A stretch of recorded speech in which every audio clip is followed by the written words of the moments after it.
welcome to day 948 of What You Up To Now. Sharon Horne-Ellstrom here.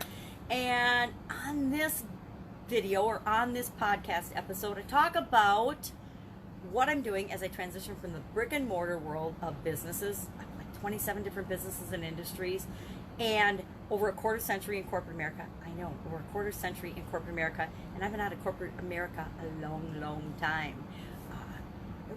All of that to the online world as I transitioned about 3 years ago now. I guess if it's day 948, I started the transition before I actually got up the courage to do my first video.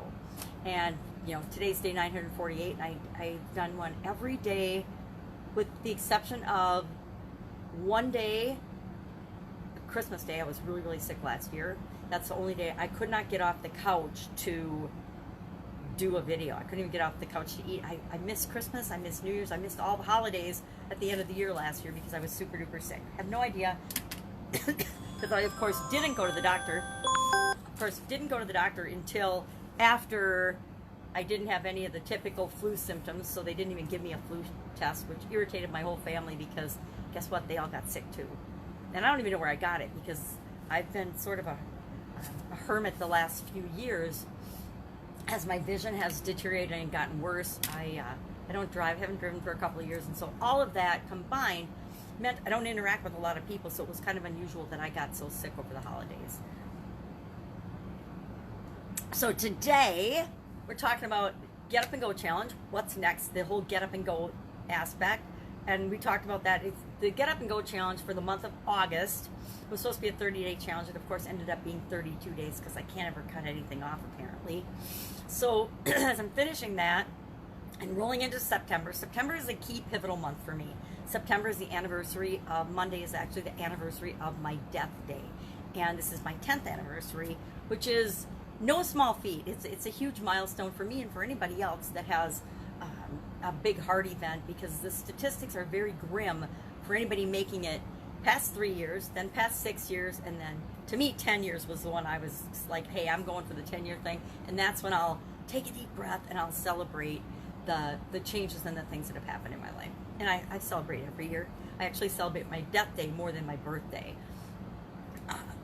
But for the Get Up and Go Challenge, the month of September, I was like, gosh, I don't really want to start one September 7th and do like a 21-day challenge. I've kind of gotten really comfortable with, and I really like the results that we can get in 30 days with people in the Get Up and Go Challenge with respect to how do we handle challenges and changes and, you know, whatever you call something that impacts your life in either a positive or negative way, to guarantee and ensure that you'll be better off after that experience than before that experience. And there's absolutely positively ways that we can do that on purpose, and we can actually install it in our subconscious and make it automatic. And so I like to do that in a 30-day period because it allows us the opportunity to not only do it once, practice it once, but actually use it repetitively to the point where we can install it in our subconscious, and we now have that tool, that process, that framework that we automatically can use for the rest of our life. And in 30 days you can totally do that, because you can do it in all 7 areas of your life as an example. And if somebody walks through it 7 times, they start to click and it starts to be automatic for them. And then pretty soon you've done it thousands, if not hundreds of thousands of times, and you don't even know, because it's as automatic as breathing or coughing or needing a drink of coffee or water. So in the month of September, I decided I'd add a new unit to the Get Up and Go Challenge private group, and in there I'll hop on every day. And of course I said I'd be under 10 minutes every day. I finished the video, it's 11 minutes and 24 seconds, which when I process will be a couple seconds longer. But I'm like, all right, got to work on that already. But what we're going to do is we're just going to have a topic each day, and I do what I say, I do what I teach. I just brainstormed out a list of topics. I think I've only got 23, but I'll just add a few because, you know, I can always talk about a lot more things than that. Of some of the biggest lessons that I've learned in my life so far. I'm 60, I've been dead, and I'm still here, so I've had some really weird, unique ways of dealing with things and different perspectives and different experiences than other people have had, right? I don't know anybody who dropped dead and is still here. I've read books by a couple of people, but I don't personally know anyone. And I will tell you, it's kind of like the coronavirus. There's nothing to help you prioritize and change faster than when you have a big event in a certain area or aspect of your life. And it doesn't even have to be you. Sometimes it's just somebody that you love and care about or can relate to that has an experience, and that can profoundly change you as well. So for the month of September, it's going to be set up for success, and every day we'll just do a topic, one of the topics, talk about it under 10 minutes. I am going to put a big timer up. I set that for the August Get Up and Go Challenge, and I made it about 8 or 9 days under 10 minutes, and then the topics get bigger and deeper, and I want to give examples, and they ended up being, I don't think there was one. The summary one at the end was 33 minutes, but all the rest were, like 15. I think one was 18, but for the most part, they were all around 11, 12 minutes. They were all 10.29 or something, 10.23. They were almost all of them over 10 minutes, even if it was just by a few seconds from like the 9th day on. So I want to, for these setup for successes, I want them to be smaller, bite-sized, just little quick tidbits. This is what I've learned. This is what I've experienced. You may or may not be able to relate to it. Maybe you know somebody that's experienced this, but this is something that gave me that aha epiphany moment to know that it was important in my life. And guess what? Some of them, I had to have like 12 experiences or 20 or maybe thousands of experiences that I don't even remember that led me to coming to the realization that, oh, this is something I should pay attention to. This is important. So month of September, Get Up and Go will be the setup for success. And they won't be numbered so that anybody can go to the unit section and they can look at a topic and say, oh, this is something I might want to hear about. Or I don't want to listen to that. I've known that since I was 2. I don't know why it took her so long to figure it out, right? There's definitely lessons in each of our lives that are like that.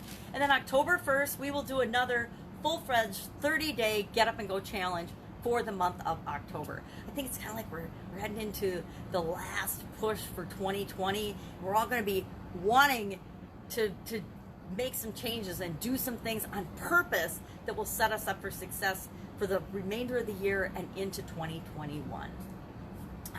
And 2020 is the year of vision. To me, 2020 vision, right? So 2020 to me has been a year of vision and enlightenment and priorities and change and chaos, just like everybody else. So that's what I decided. I think I decided it last night or yesterday afternoon, probably when I was hanging out with my granddaughter. I thought, okay, what am I going to do in September? What do I want to do? Because I started the Get Up and Go challenge in April when I realized and when I knew that things weren't going to go back. I knew that for the whole month of April, and back then we just thought at the beginning of COVID it was going to be the month of April, and then we'd all be back to work, we'd all be back to normal, we'd all be back to what we thought our lives were going to be like moving forward. And that stretched out through the entire summer and now into fall, and things are starting to open up again very, very slowly, and it's impacting all of us. And instead of being and feeling bad about what is going on, my definition of frustration nowadays is to think that things should be different than they actually are. That will get me frustrated. Used to get me no, it won't now. Used to get me frustrated instantaneously. If I realized consciously that the situation wasn't exactly as I thought it should be, I would just go into full force, full-fledged frustration. Not a good feeling, not a productive feeling, not a very positive feeling for me. And that's something we could talk about. How do you redefine what it takes for you to feel a certain thing?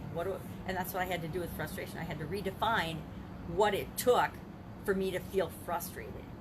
Now, for me to feel frustrated, I'll notice that something isn't the way I think it should be, but I have to have absolutely positively no hope, no possible way in the entire universe of figuring out or changing or moving toward what I want in order for me to be frustrated. And guess what? That's pretty impossible, because there's always a way. There's always something that I can do, even if something isn't exactly like I want it. There's always something I can do to start moving toward what it is that I want, or to change that. Because there's infinite possibilities in the universe and in the world, right? I might not know the right exact answer to get me there immediately, but I do know that I can do something to move toward that. So it's like almost impossible for me to feel super duper frustrated about any situation or any experience now. And that was a hard fought, conscious effort to create that in my life. So that's what we're gonna do in the month of September. That's what we're gonna do. So that's enough on the Get Up and Go challenge. Today's idiom for Supersize Your Business was a bull in a china shop, which I absolutely positively love and have embraced this particular idiom. mainly because my entire life I've pretty much been called a bull in a china shop. As a kid, I was always going 100 miles an hour, and so I was klutzy and clumsy. When I started when I was really little, I think when I was 2, I was running around the house with my sister, and we had our tricycles sitting there. Tricycle time, right? You could barely run that fast when you're 2. And we had pulled off, I don't know why, I had pulled off the handle covers and protectors on my trike, but I tripped on the sidewalk, something on the sidewalk, racing my sister.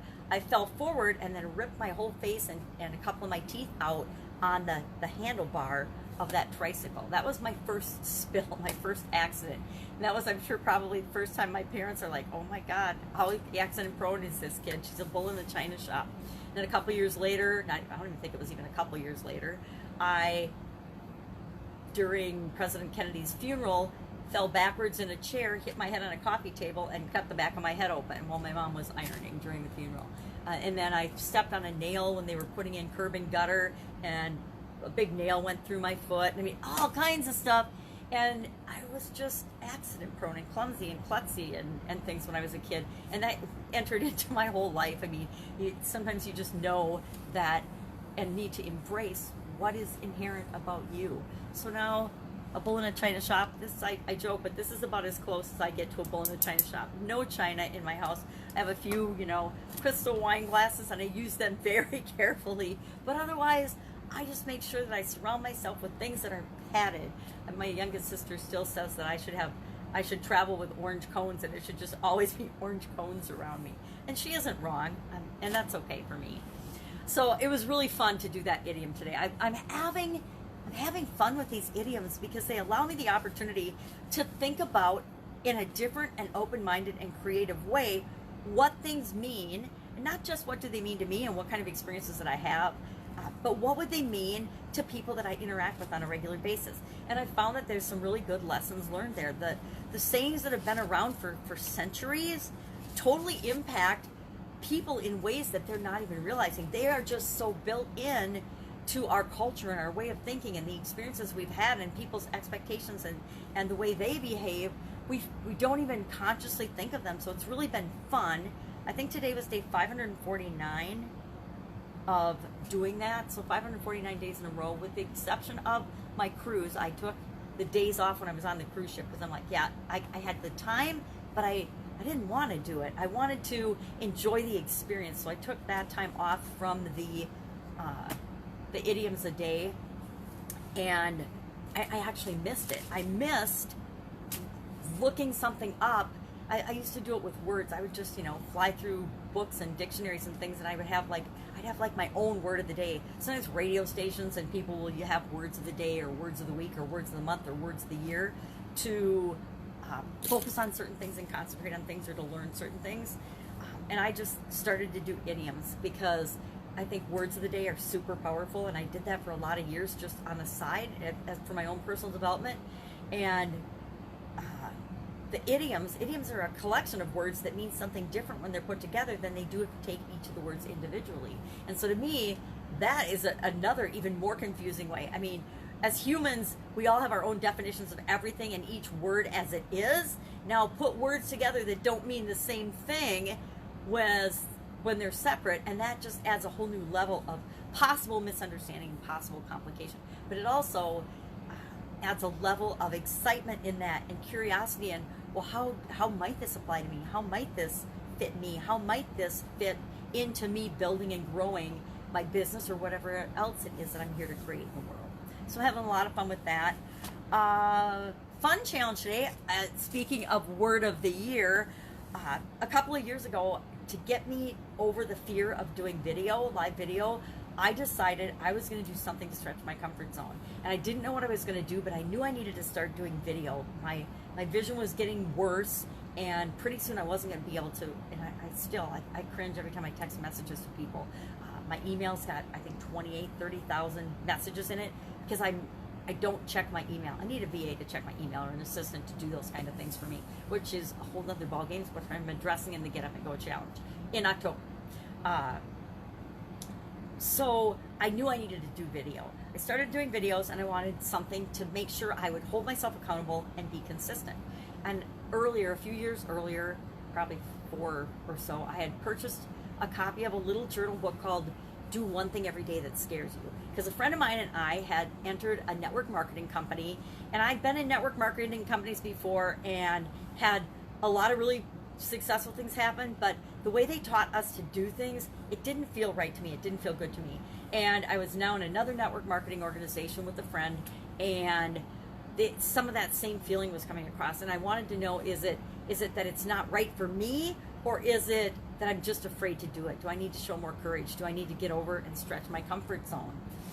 I soon learned that it wasn't just me, and it wasn't my comfort zone. But what I did is I did a 365-day, and it was a little longer than that, Do One Thing Every Day That Scares You challenge for myself. It was really a challenge for myself to get online and do a video every day. And by using that little journal book, it became really easy because I always had something to talk about. So then the year after that, I thought, okay, I want to feel happier this year. And another little journal book in the same series came out called Do One Thing Every Day That Makes You Happy. Who doesn't want to be happier? And I was going through a lot of different changes and a lot of different challenges in my life that I wanted to approach from a happy perspective. So every day I hopped online and I shared that book. And this year in 2020, I decided, okay, I've stretched my comfort zone, continuing to do that. I'm much happier, continuing to do that. What do I want to do now? And of course, Do One Thing Every Day, Do One Fun Thing Every Day came out, and I'm like, all right, I'm going to do that one fun thing every day. Now, I didn't notice that when I got the book, I didn't look at the back. It says it's for 6 to 9-year-olds. So that's even funnier, in my opinion. It's even funnier, but I'm having a lot more fun with it. And so I've been hanging out with my 5-year-old granddaughter. She was 4 when COVID first started. She turned 5 and it started kindergarten Friday. I thought it would be a good one, and it's turned out to be perfect because there's fun things in it. Some of them are ridiculous, and you're like, today's about freckles, and yesterday was about, Harry Potter and freckles. But how many of us adults absolutely loved Harry Potter series? I am one of those nerdy, fun adults that loved Harry Potter. So my yearly word this year is fun, and I'm very, very grateful that I'm doing a fun challenge every single day. It's just a little one. It's usually right around a minute, and sometimes goes to 2 or 3, but usually it's around a minute, and I have to stretch to make it a minute because I want it to be a minute so I can actually process the video. But that's what my word of the year is fun.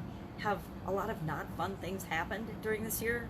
They have to me, probably to you too. Some things that just are like, we're shaking our head and we're saying, this is not fun. This is chaos. And so how do we pull out of that chaos? To me, I look for the fun. I look for what I can do, not what I can't do. I look for what's possible, not what's not possible or challenging right now. And I focus on those things. I focus on the fun, the laughter, the light, the love, the amazing time I'm getting to spend with my granddaughter, things like that. And it's pretty soon, 2020 will be in our rear view mirror, and we'll look back our entire lives and we'll say, wow, that was quite the year. So that's what I'm working on. Again, I'm actually gonna go back and kind of audit through the past Get Up and Go challenges, which is part of what I wanted to do in September. I wanted to give myself time to go back and pick out the pieces of the previous challenges, what I love, what went over really well, what didn't, and what is not necessary. Every time I do something, I want to continuously improve and make it simpler and more clear and concise so that the people that are participating in it with me get the absolute most they possibly can out of it. And the truth is, every time I do the challenge, I go through it every day too. And guess what? That's how I can ensure that I'm continuously improving and growing and showing up and being a better version of myself and being, moving toward who it is and what it is that I want to show up as in the world. So that's what I got today. I'm maybe having a sleepover with my granddaughter tonight, so I'm excited about that. If I can help you in any way, just ask in the comments below.